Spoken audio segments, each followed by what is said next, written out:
and Purim katan, and the source of this Suda Ketana, is based on this day. I want to discuss really both on a halachic level and really on a more Hasidic level.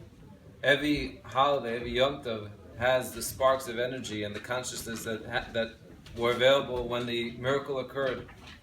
And therefore today, it's kedai to focus what's available. What can we grab today? So first of all, halachically speaking, that's why we have this beautiful meal with wine and everything else, is because the Ramah says that in Purim katan, we should make a suda, a little bit of a suda. Ktas. And halachically also speaking, that's why we didn't say tachnun, and we don't say lam natzech, yan chashem b'yom tzara, because it's not a tzara, it's a very happy day. But when you go into halacha, that's really, I always say, halacha is halicha. It comes to teach you what the day is all about. So one of the halachas that really stand out on Purim, and therefore would apply to today, this is halacha siman tafreis tzadik dalet. It says in Shulchan Aruch, "En medaktikim b'mois Purim." You're not careful, you're not exact when it comes to the money that you give in Purim. Ela kol mi shepoishet yodoi litol noisnim loi. Whoever puts out his hand and says, "I'd like to have tzedakah," you give him. I think everyone knows this halacha. But in the Hasidic Islam, they say that this is not just speaking on a halachic level.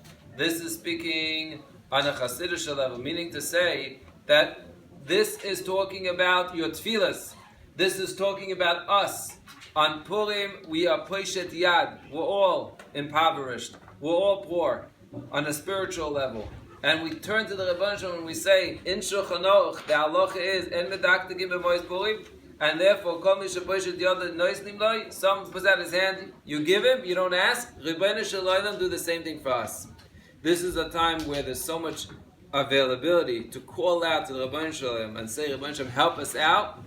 That's one thing you can chaparayim. And the other aspect, which I mentioned yesterday, is that the oraisa level, the Bahag and the Chasam Sofer says, based on the Bahag, that there's a mitzvah, the oraisa, to do something zeichel hanes. So the drinking of the wine, or the extra mezainis that you can have today, the hamantashin, that's a zeichel to the nes. And therefore that could be a kiyum the oraisa, to remember and to be mehalel the Rebbeinu Shalom for all the miracles that he did. She's chaparaynu, she's zeichel to tefillos v'niskabel b'rotzen.